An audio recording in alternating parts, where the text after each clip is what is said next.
Beep, beep, beep, beep, beep, beep, beep. Welcome, welcome, welcome, good jesterites, to the court of the EDI jester. What have I got for you today? For your delectation, for your enjoyment, for delight. Let's have a look and see, shall we? Now, first of all, look. Sun. It's, we're definitely getting there. So I'm going to leave it open, even though it gives me a sort of slightly glowy sheen. It won't get too much.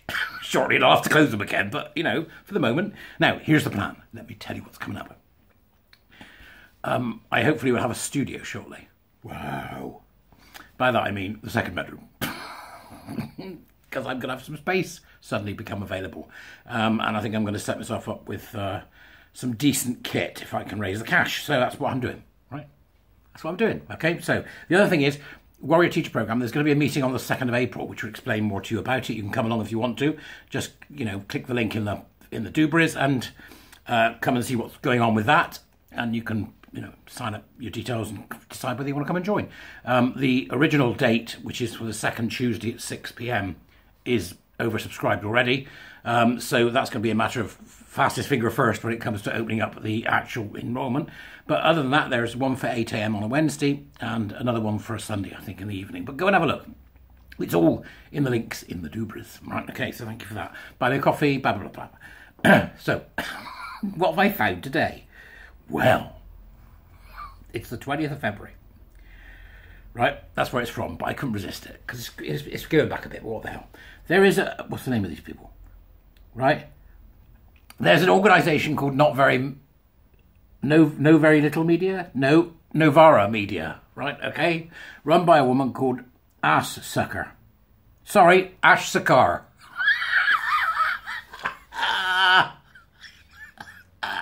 Who's a raging commie, right? Okay. Communist. And it's called Welcome to Turf Island.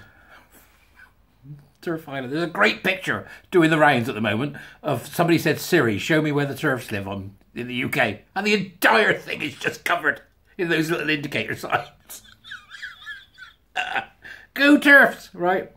Welcome to Turf Island. How anti-trans hate skyrocketed 150%, 56% in 4 years. Yeah, that'll need investigating, that headline, won't it? Right? The Daily Mail published 115 articles on trans issues in January online. This is written by somebody called Elle Folan, right? In 2018, then PM Theresa May published an LGBT action plan. See? Done it already. How anti-trans hate has skyrocketed, and then they force-team them with the LGB. That's what they do. Okay, that included the protection and expansion of transgender rights. We can be proud that the UK is a world leader in advancing LGBT rights, right? Done it again. She said, as she promised to make the gender recognition process less intrusive. The LGB doesn't need that, okay? You don't either, but there we go. Acknowledge the existence of non-binary people. I think it's Brett Weinstein who says non-binary people are just people who can't code. They don't exist, I'm going with that. I'm non-binary. Are you male or female? Right, okay. And condemn transphobic bullying in schools. There shouldn't even be people in schools who are trans. And what's wrong with these people? Right? Everyone in this country should feel safe and happy to be who they are. Added, Penny Mordaunt, right? The equalities minister at the time. And to love who they love without judgment or fear. Careful, Penny. Your safeguarding knickers slipped then, didn't they? Just 4 years later, their action plan reads like something out of a parallel universe. Hate crime against trans people is up dramatically, and public attitudes have hardened against trans rights. Do you think? Now, let me ask you, ass sucker, what do you think about a cause? You're a star for 10? You could do Family Fortunes, couldn't you? Right, see if you can get the top answer. What do you think has caused the rise in disagreement with trans rights? Yeah, I've got the answer. What is it? Is it coming for the children? Yes, that was our top answer. 65% of the population said that was a problem.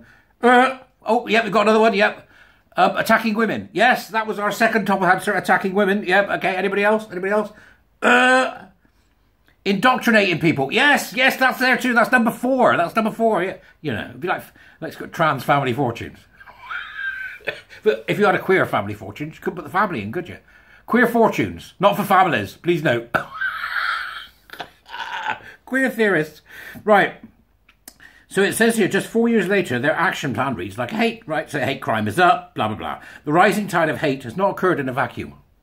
Increasingly, politicians have, at worst, used trans people as scapegoats. For what? And at best, chosen to look the other way as the mainstream media has churned out a metric ton of stories opposing trans right. There isn't any right, that these people haven't got, that everybody else has got. You just want special rights. You're not having them. Sorry. No. They then go on to say anti-trans hate crimes. There's the thing that needs to go. Hate crimes. What a nonsense. Sod off. Just get rid of it. It was already high when May's plan was published, with 1,700 cases reported in 2018. Gosh, 1,700. Now, bearing in mind that everything's a hate crime to these people. You know, your hem's too low on that dress. Hate crime! Your fake boob is leaning to the right. Hate crime! Can you not have your muff hanging out that's not really there? Hate crime! So you've got to remember that these people think everything is a hate crime, right? Apparently that's skyrocketed, increasing by an eye-watering 156% to hit 4,300. Right? That's what they're saying, right? So you can have a look at the figures in the article, but it's basically rubbish, right? Okay? So what we're going to do is here, I'm now going to read what they say, okay? But I'm going to read it by calling trans women what they are. Men. Okay, so here we go. The rise in hate has gone hand in hand with a shift in attitudes. In 2018, voters were relatively relaxed about men accessing women's spaces. By a clear margin, they said that men posed no genuine risk to women. More now believe the opposite. So they don't have to believe it. It's a fact. Christ, right, okay? In order to understand what we can do to shift views back in the other direction, it's worth considering who has turned against men and what might have driven this. One survey in 2022 showed that 2/3 of Brits simply don't pay attention to men's issues. With only 35% actually showing any interest at all. Those who show more interest in men's issues are far more likely to hold favourable views of men.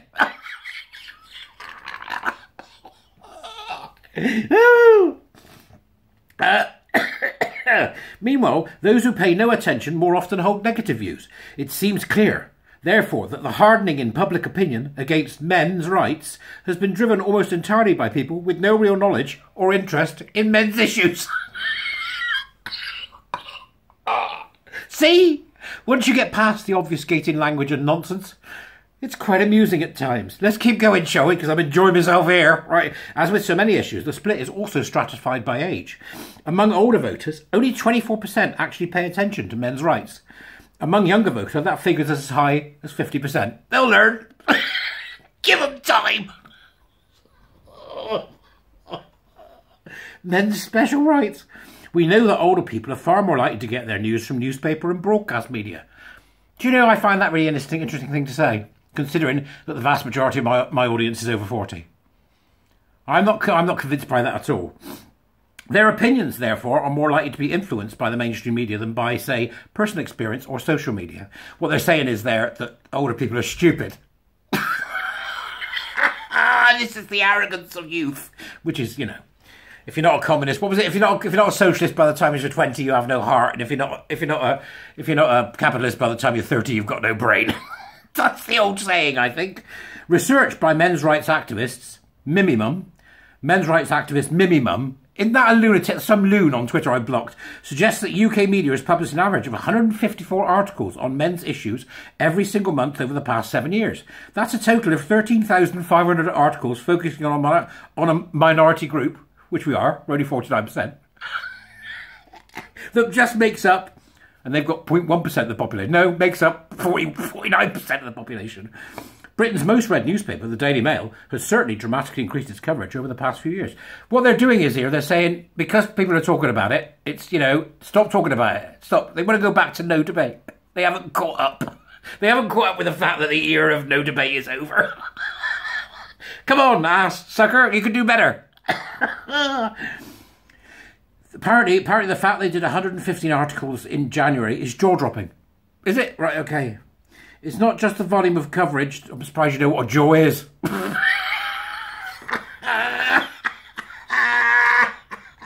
It's not just the volume of coverage that has affected the national mood towards men's rights. However, it's the negative slant of the articles. While neutral and positive coverage has remained largely flat since 2013, rather like their chests. The Mail and others have begun to publish a large number of critical pieces. Of the 115 Mail articles on men's issues in January 2023, 100 of them could reasonably be categorised as negative in comparison to 0 negative articles in January 2013. Do you think that's because people have caught on? Ash, do you? Is it? Is it? Is it? Just shows we've done our work, right? The TERFs have done it. It just shows you, see, that get the message out there and people get it, right? So it's literally exploded. That's what they're saying. Negative articles published by the Mail last month include, now Aretha Franklin's song Natural Woman is deemed offensive to men. Labour again in hock to extreme ideology and shows sense on gender, right? So those negatives, that's seen as negative, this conversation. They're really mad. With a press this opposed to men's rights, it isn't really surprising that the general public is turning against men.